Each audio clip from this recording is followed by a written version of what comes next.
রাজ্য সরকারি অফিসে বিদ্যুৎ বিলে বড় বদল, বকেয়া মেটাতে এলো নতুন নির্দেশিকা। Hi everyone, welcome back to my channel অঞ্জনার ব্যঞ্জনা। বন্ধুরা, তোমাদের সকলকে আমার এই ছোট্ট ইউটিউব চ্যানেলে স্বাগত জানাই। পশ্চিমবঙ্গ রাজ্য বিদ্যুৎ বন্টন কোম্পানি লিমিটেড WBACDCL রাজ্যের সরকারি অফিসগুলিতে প্রিপেড স্মার্ট ইলেকট্রিক মিটার বসানোর প্রক্রিয়া শুরু করেছে।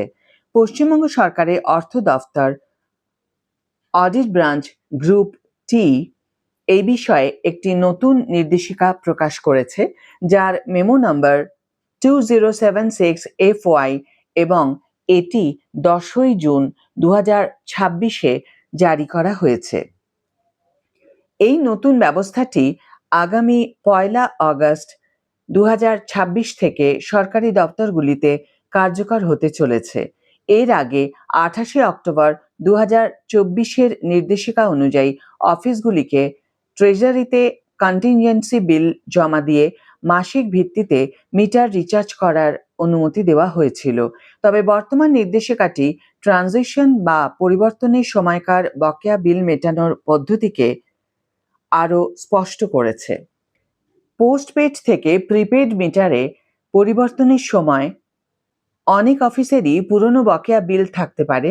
এই বকেয়া টাকা আদায় নিশ্চিত করতে রাজ্য সরকার দুটি বিকল্পের কথা জানিয়েছে ও বিলিং পদ্ধতি সহজ করেছে। 1. সরকারি দফতর বা সংস্থাগুলি তাদের পুরনো আনপেড পোস্টপেড বিলের সম্পূর্ণ অংশ এককালীন মিটিয়ে দিতে পারে। 2. এককালীন পেমেন্টের ক্ষেত্রে অফিসগুলিকে WBACDCL এর পোর্টাল থেকে বিল ডাউনলোড করে বর্তমান পদ্ধতি অনুসরণ করতে হবে। 3.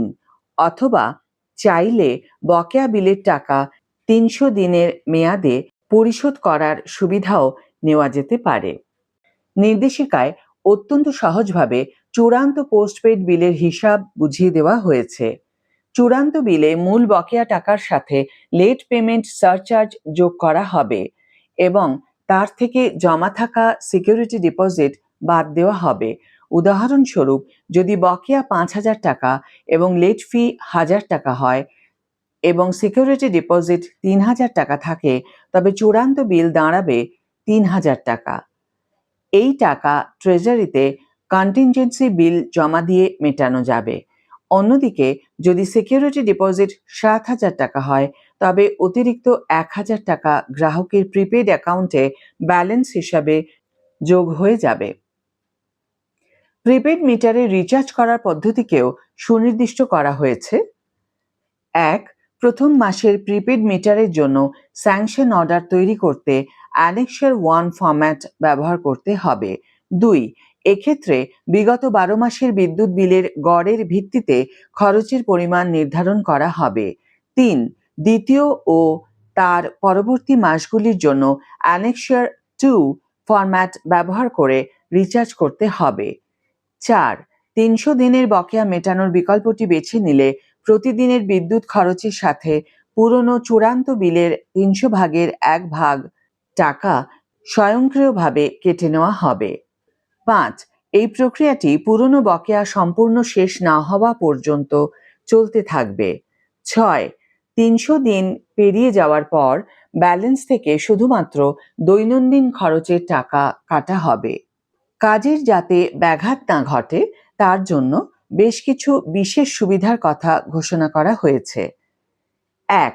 পোস্টপেড থেকে প্রিপেড ব্যবস্থায় সুইচ করার পর প্রিপেড মিটার রিচার্জ করার জন্য 10 দিনের অতিরিক্ত সময় বা গ্রেস পিরিয়ড দেওয়া হবে। 2. অন্যান্য মাসগুলিতে মিটারের ব্যালেন্স শেষ হয়ে গেলেও 300 টাকা পর্যন্ত নেগেটিভ ব্যালেন্স রাখার অনুমতি থাকবে। 3.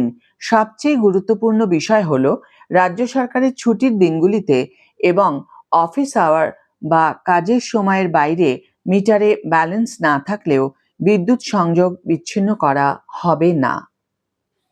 আজকের ভিডিও এখানে শেষ করছি বন্ধুরা। ভিডিওটি যদি কার্যকর বলে মনে হয়ে থাকে তাহলে অবশ্যই একটি ছোট করে লাইক দিও, শেয়ার করো বন্ধুদের সাথে, কমেন্ট করে জানিও তোমাদের মতামত। যারা এখনো আমার চ্যানেলটিকে সাবস্ক্রাইব করোনি তারা অবশ্যই চ্যানেলটিকে সাবস্ক্রাইব করে আমার পাশে থেকো। আর যারা অলরেডি সাবস্ক্রাইব করে দিয়েছো তাদের জন্য আমার অনেক ভালোবাসা এবং অনেক ধন্যবাদ। আজ তাহলে বিদায় বন্ধু, দেখা হবে পরের ভিডিওতে। ভালো থেকো, সুস্থ থেকো, সঙ্গে থেকো।